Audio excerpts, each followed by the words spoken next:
a protected ceiling. جب میں school میں تھا تقریباً 28 سال پہلے میں نے سائنس میں سیکھا تھا there are 3 types of matter: solid, liquid and gas.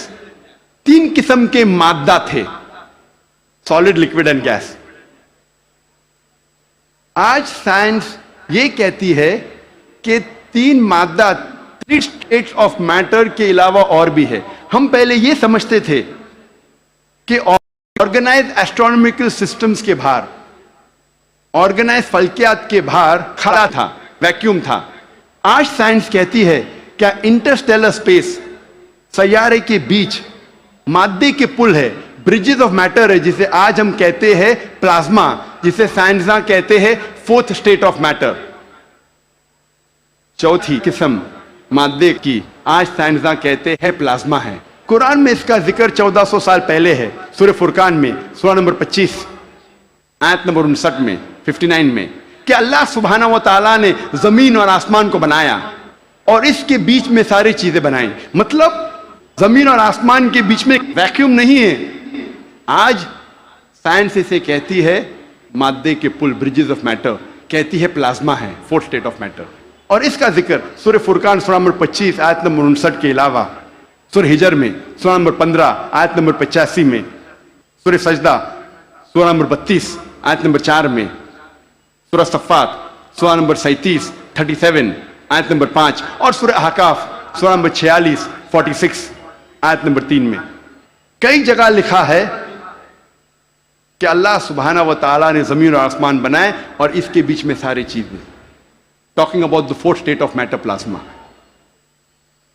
ایک مشہور سائنٹسٹ جس کا نام ایڈوین ہبل ہے، اس نے کہا تھا کہ کائنات پھیل رہی ہے، the universe is expanding.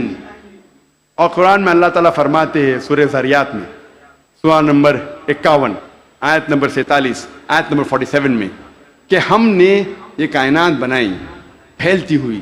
عربی لفظ مؤسیونا، پھیلنا. اور آج سائنس اس کو تسلیم کرتی ہے کہ ہماری کائنات پھیل رہی ہے. our universe is expanding.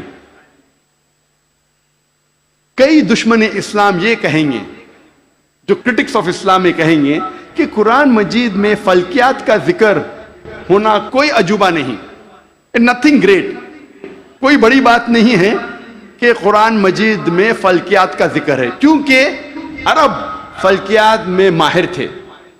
میں اس بات کو مانتا ہوں کہ عرب فلکیات میں ماہر تھے، لیکن ان سے یہ کہنا چاہتا ہوں کہ قرآن مجید نازل ہونے کے بعد کچھ صدی بعد عرب فلکیات کے میدان میں ماہر بنے.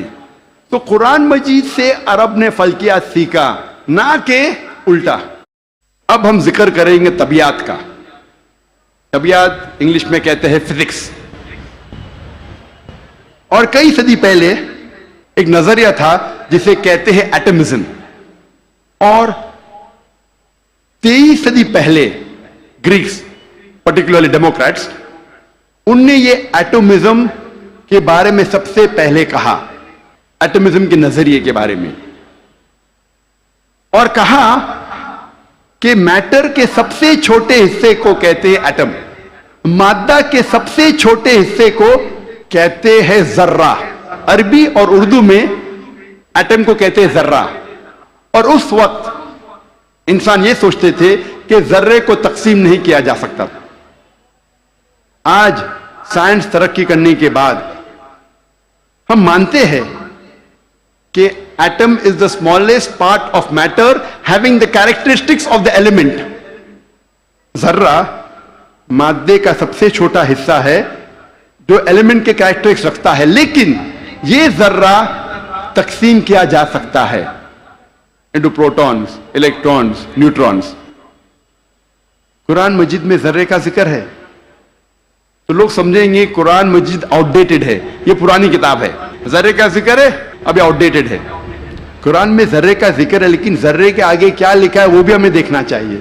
قرآن مجید میں لکھا ہے سورہ سبا میں سورہ نمبر 34 آیت نمبر 3 میں کہ انکار کرنے والے جب کہیں گے کہ وہ گھڑی کبھی بھی نہیں آئے گی، آخرت کے بارے میں، قیامت کے بارے میں، وہ گھڑی کبھی نہیں آئے گی تو اللہ تعالیٰ فرماتے کہو ان سے ضرور آئیں گی اللہ کی مرضی سے، جس کے پاس علم غیب ہے، جس کے علم میں چھوٹا سا ذرہ زمین اور آسمان میں، اور اس چیز جو ذرے سے چھوٹی ہے اور بڑی ہے اس کا علم بھی اس کی کتاب میں محفوظ ہے۔ تو قرآن مجید میں لکھا ہے کہ ذرے برابر چیز کا علم ہے اللہ کے پاس، اور ذرے سے چھوٹی چیز اور بڑی چیز کا علم بھی ہے۔ اور یہ انفارمیشن، یہ خبر دہرائی گئی ہے سورہ یونس میں، سورہ نمبر 10 آیت نمبر 61 میں، کہ اللہ سبحانہ و تعالی کے علم میں ہے ذرے جیسی چیز جو آسمان اور زمین پہ ہے، اور وہ چیز جو ذرے سے بھی چھوٹی ہے اور ذرے سے بڑی ہے اس کی کتاب میں محفوظ ہے۔ تو قرآن آؤٹ ڈیٹڈ نہیں ہے، قرآن اپ ٹو ڈیٹ ہے۔